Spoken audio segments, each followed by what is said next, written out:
नमस्कार मित्रांनो, एनपीएस वात्सल्य योजना सुरू झालेली आहे। या एनपीएस वात्सल्य योजनेच्या माध्यमातून पालक फक्त स्वतःच्या भविष्यासाठी नाही तर आता मुलांच्या भविष्याची देखील तरतूद करू शकणार आहे। मुलांच्या भविष्यासाठी आर्थिक गुंतवणूक करू शकणार आहे। या योजनेसाठी वयाची अट काय आहे, या योजनेचा लाभ कोण घेऊ शकतो आणि या एनपीएस वात्सल्य योजनेसाठी अर्ज कसा करायचा हे आपण या व्हिडिओमध्ये जाणून घेणार आहोत। त्यासाठी हा व्हिडिओ शेवटपर्यंत नक्की बघा। पण त्याआधी आपण जर चॅनलवर नवीन आले असाल तर आपल्या चॅनलला सबस्क्राइब करून घ्या। सोबतच साईडला दिलेले बेल आयकॉन ऑल वर सेट करून ठेवा, जेणेकरून येणाऱ्या नवनवीन माहितीचे व्हिडिओचे नोटिफिकेशन आपल्याला मिळत राहतील। चला तर मग जाणून घेऊया।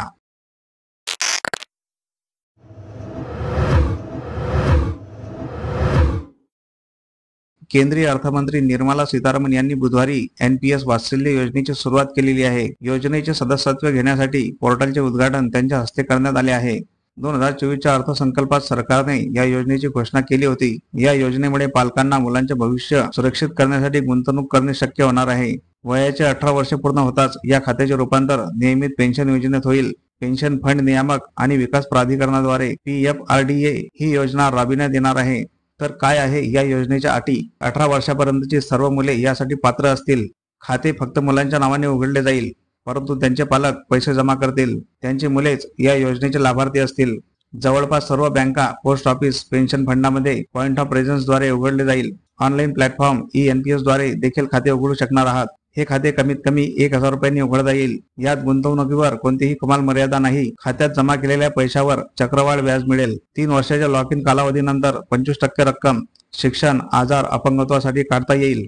मुलाचे वय 18 वर्षाचे होईपर्यंत जास्तीत जास्त 3 वेळा यातील रक्कम काढता येईल। मुलं 18 वर्षाचे होईपर्यंत या योजनेतून बाहेर पडता येणार नाही। तर या योजनेचा लाभ कोण घेऊ शकतो? भारतीय नागरिक, NRI आणि OCI सह सर्व पालक आणि पालक त्यांच्या अल्पवयीन मुलांसाठी एनपीएस वात्सल्य खाते उघडण्यास पात्र आहेत।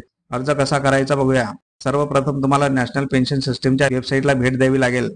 त्यानंतर www.npscra.nsdl.co.in हे एंटर करायचं आहे। आता मुख्य पेजवर तुम्हाला नोंदणी नावाचा टॅब दिसेल। या टॅबवर क्लिक करा। आधार कार्ड सह नोंदणी करा। येथे तुमचा 12 अंकी आधार क्रमांक एंटर करा। आधाराशी लिंक केलेला मोबाईल नंबर तेथे टाका। त्यावर आलेला OTP टाका आणि व्हेरीफाय बटनावर क्लिक करा। तुमच्या आधाराशी संबंधित काही माहिती आधीच भरली जाईल। तुम्हाला तुमचे नाव, जन्मतारीख, लिंग, पत्ता इत्यादी काही तपशील भरावे लागतील। तुमच्या स्वाक्षरीने स्कॅन केलेला फोटो प्रत अपलोड करा। त्यानंतर तुम्ही पेमेंट कोणत्या पर्यायाने करणार आहात ते सिलेक्ट करा। यानंतर तुमचे एनपीएस खाते उघडले जाईल। तुम्हाला तुमचे खाते क्रमांक आणि पासवर्ड मिळेल। तर अशा प्रकारे एनपीएस वात्सल्य योजनेची आपण संपूर्ण माहिती घेतलेली आहे। ही माहिती खूप महत्त्वाची आहे, त्यासाठी हा व्हिडिओ जास्तीत जास्त शेअर करायचा आहे।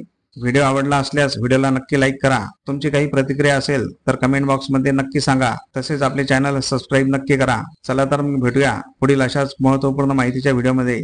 तोपर्यंत जय हिंद, जय महाराष्ट्र।